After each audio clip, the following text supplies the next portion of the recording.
Hello, my prosperous crew. I have some exciting news to share. I am engaged! So I had to share my life update with you. So this video is going to be about how we met, the proposal of course, and 3 love lessons we've learned along the way. But before we jump in, make sure you hit that subscribe button if you're not already subscribed, and also make sure you sign up for my email list if you're not already signed up in the description box below. All right, let's jump in. Let's bring on my fiance. Wow, I gotta get used to saying that. But yeah, let's bring him on. His name is Jordan. Welcome, Jordan. What's up, You've been on the channel before when we did the car video. My debut. Yes. Your debut. Yeah. You're not new here. Yeah. But, thank you for having me again. Of course. All right. So people want to know, how did we meet? Why don't you just kick it off then? Okay. All right. So we met. We actually went to college together. We went to RIT, and I was a junior, and you were a freshman. A freshman at the time, yeah. Yeah. So I remember I needed music on my iPod. So iPods were big back then, and I saw you. I think you were in the cafeteria, and I saw you, and you had these big headphones I probably on. had the Beats, the Dr. Dre's. Yeah, you had the big headphones on, so you stood out to me. So I was like, oh, maybe if he has these headphones, that means that he has music, and he's into music. So I was like, I asked him. I was like, hey, I tapped him on the shoulder, and I was just like, hey, do you think you can put music on my iPod?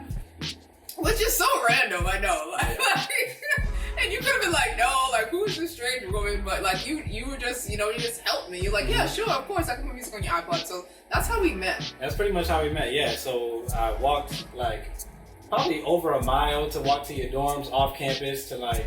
Yeah, we exchanged information. We were like texting. I was just like, hey, these are the kind of songs I like. And then you walked over to where I was living, yeah. Yeah, to put the music on there. And from there, we just kept a very open, platonic friendship. Yeah. All innocent. Yeah, that's how it was. Because also since I was an upperclassman, like my friends would be like, why are you talking to that freshman? Like, what are you doing talking to him? So, but she I was low key ashamed of me. That's crazy.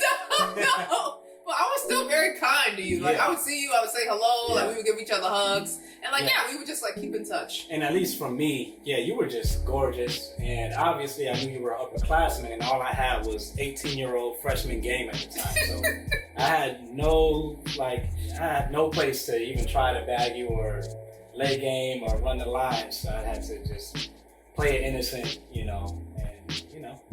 It worked out. Yeah. It worked out. Now I've graduated and you're still in college. Right.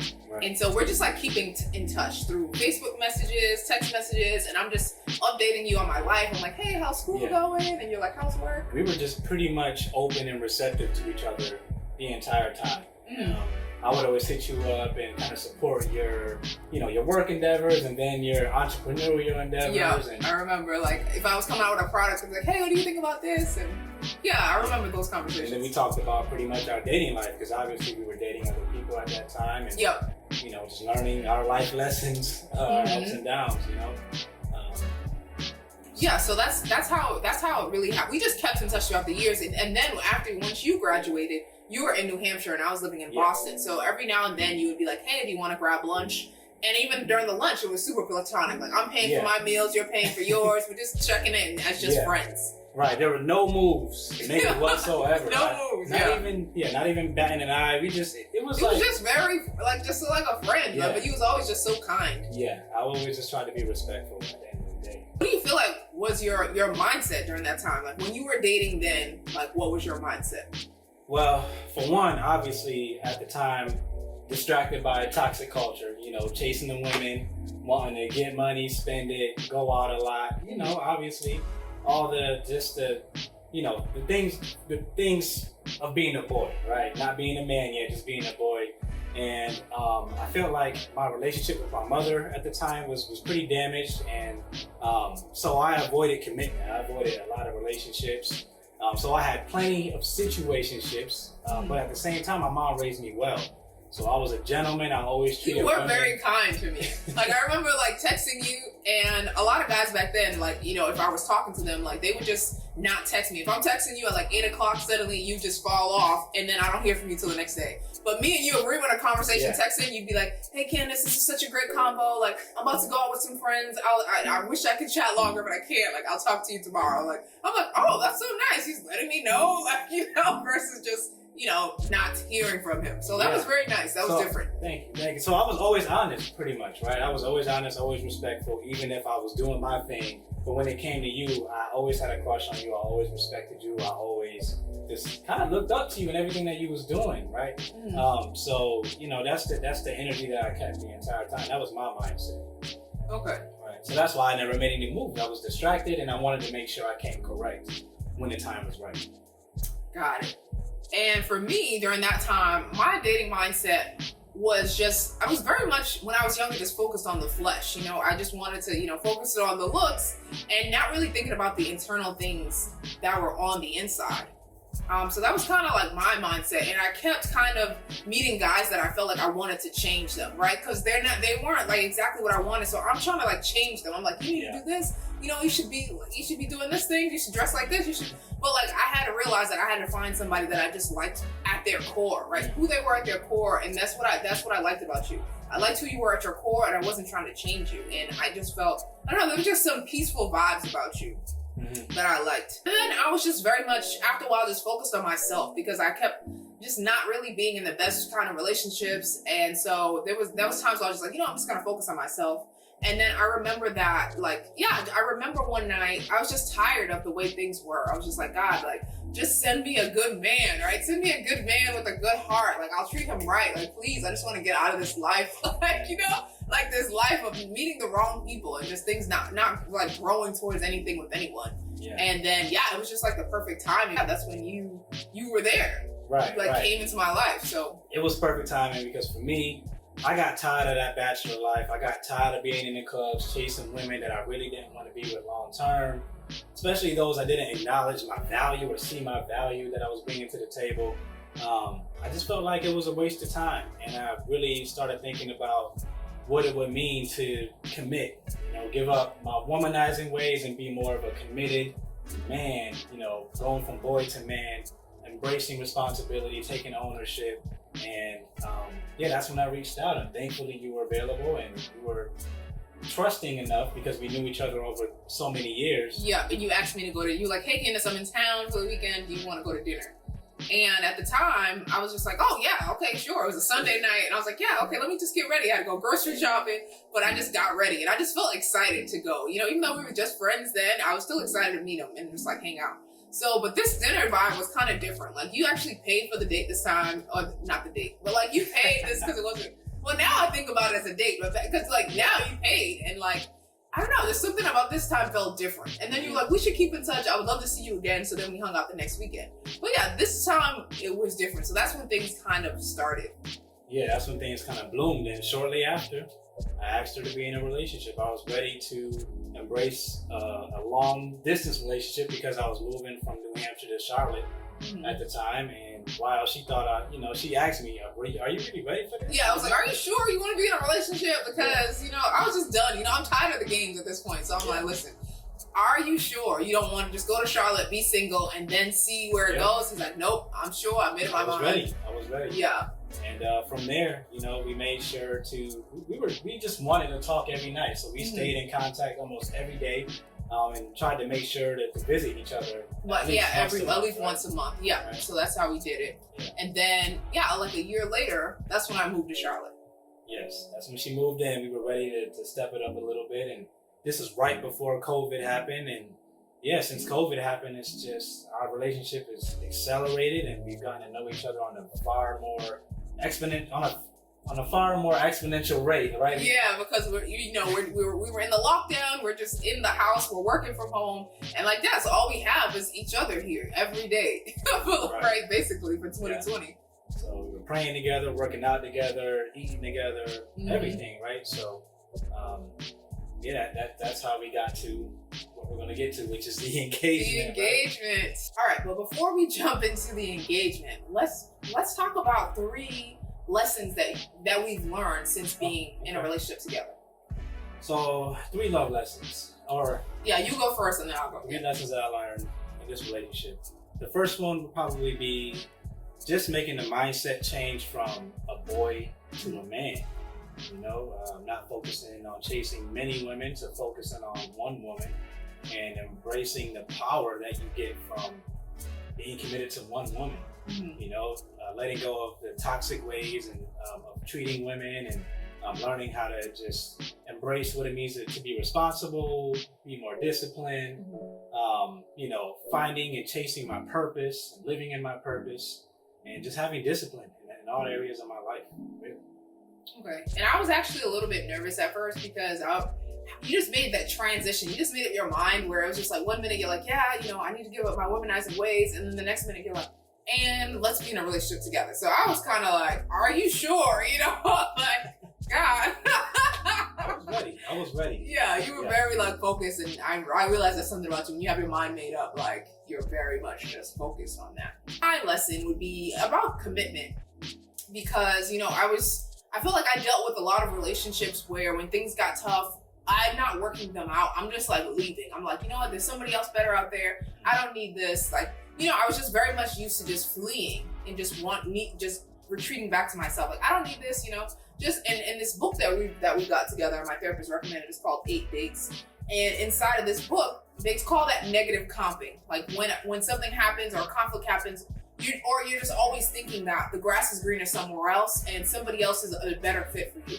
So when you always think that there's somebody else out there for you, you're not really working on and being thankful for what you have.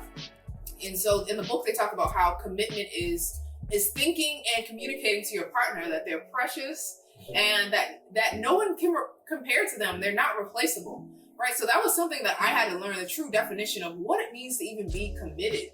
Because I think it's so easy, especially in today's day and age, to just, throw away what you have. Yeah, just run. And just run when things get a little bit tough. And it's not even crazy toughness. You're just it's just something inside of me. And I was talking to my therapist about this, about how since the relationship I had with my dad was in and out of my life. And there were times where, I wasn't really communicating with him.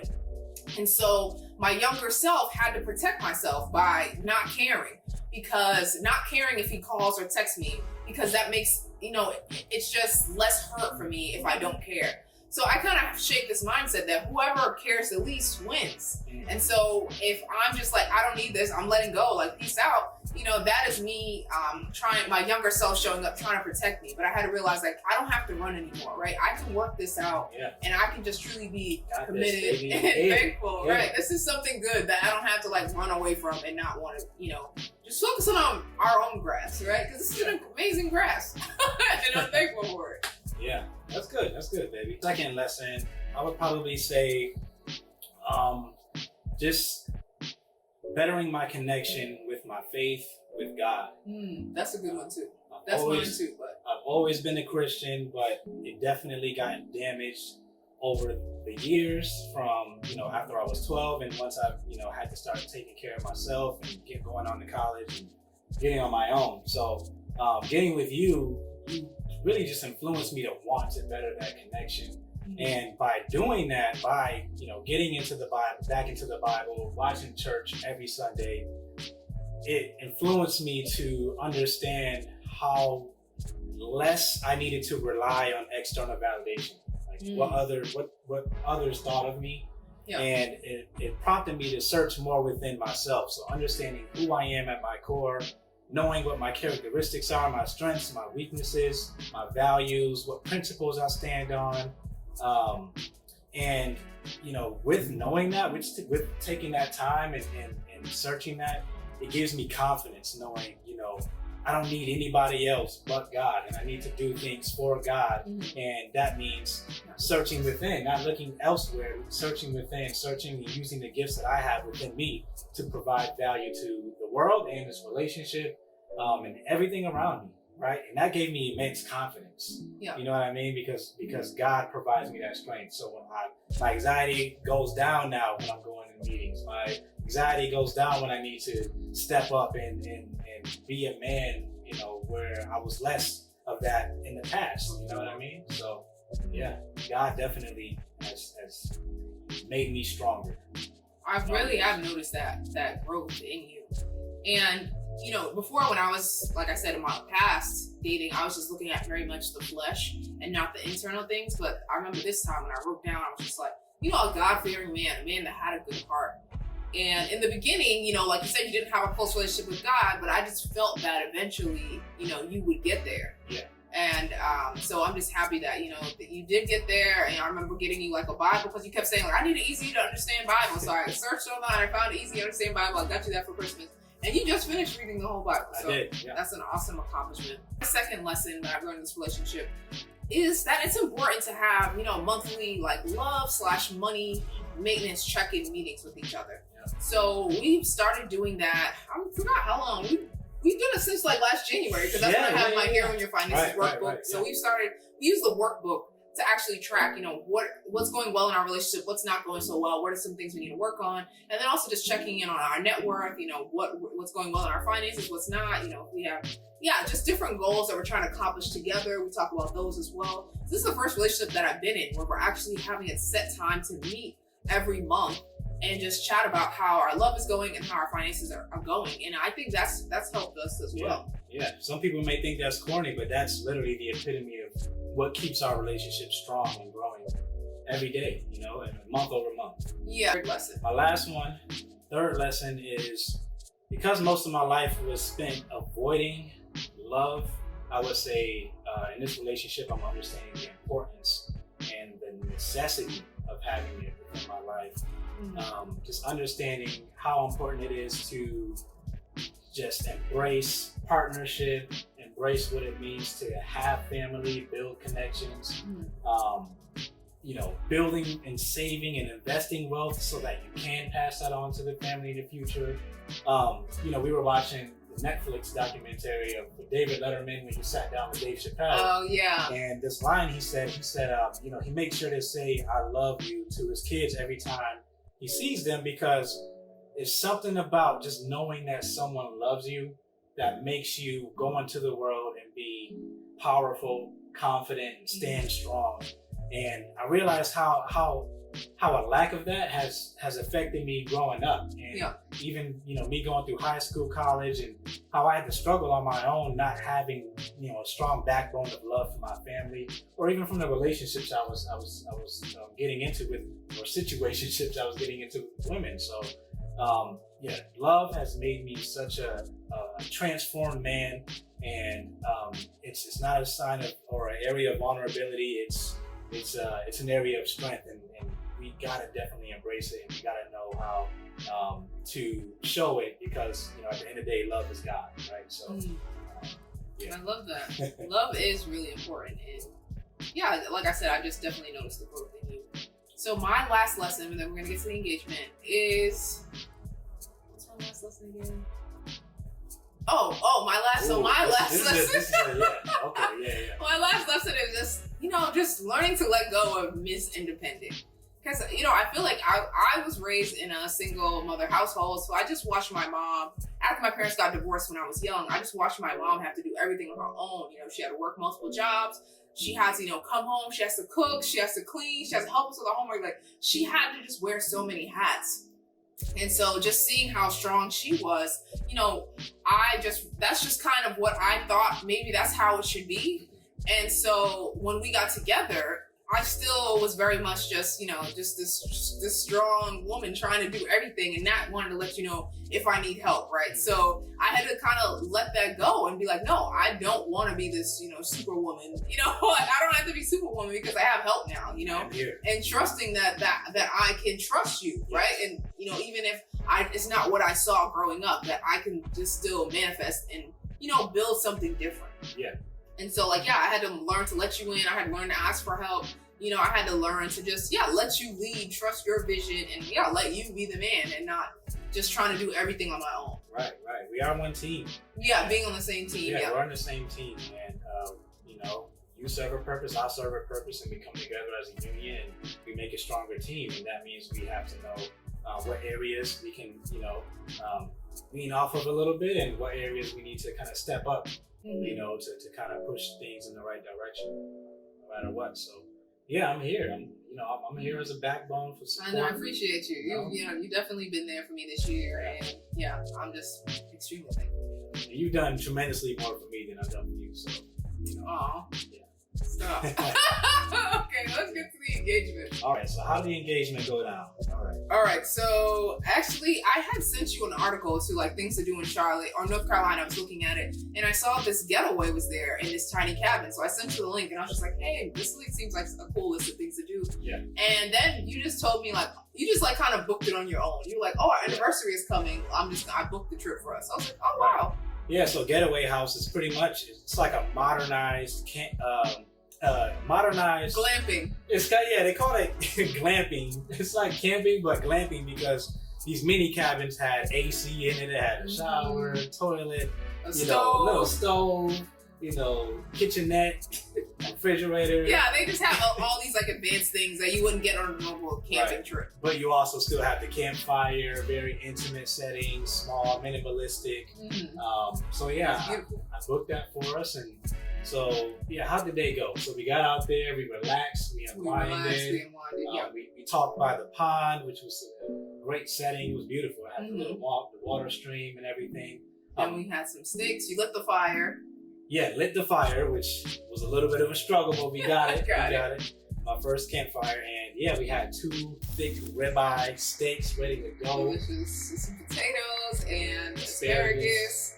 And then after dinner, which was delicious, we had some s'mores. Yes. So we were like lighting the s'mores were done, and then the fire was still sparkling. So we're sitting down, and then we're just talking about, I was like, what's something that you want to throw in the fire this year? And so I was talking about how I just want to throw in my unbelief, because God has just been blessing us so much this year. And so I'm like, there's no reason not to trust God because look how amazing he's been to us. And so you were talking about what you wanted to throw in the fire. Yeah, I wanted to just throw in the fire all the past trauma and, the reasons why I get these headaches. I wanted to get that in the fire so I could just, sail forward strong, Yeah. And then you talked about what's something you're grateful for. So I was just like, obviously I'm grateful for love. I was like, oh, this is perfect time. Perfect time. Yeah, and then that's when you like, come here. So then we got up and you were standing, and now the fire is there, and we're like looking at the stars, and then he's just talking about, how much I've changed his life and how just like he's just happy to be with me, and I'm just like, oh my gosh, like this is awesome. It was emotional. So, it was emotional. So then then I see you getting down on one knee, and I'm just like, oh my gosh. Yes. So yeah, that's how that was the engagement. That's how it happened. It was beautiful. We had the stars out, the fire was just dying down, and it was a perfect time. And then from there, we woke up in the morning. We had the rest of the day for breakfast, and then took the photos. Did our own engagement shoot. Yeah. And this is the thing because he didn't tell me. Obviously, he wasn't like, "Hey, I'm gonna propose to you tomorrow, so bring extra clothes, change your clothes." He was just like, "Make sure you pack something for the next day and bring your tripods. Don't post anything on social on the first day. The next day we'll just take photos." So I'm not. Of course, in my head, if I thought that this was going to be an engagement shoot, I'd be like, wait a minute, I need to get my hair done, my nails done, I need a whole new outfit, I need new shoes. He didn't tell me any of that. So it was just very much, I'm glad that our outfits ended up working out and things ended up working out. But had I known, I would have just, I don't know, I feel like I would have done different things. But it still came out together nice. It was great. It was organic. Yeah. It came together well. So yeah.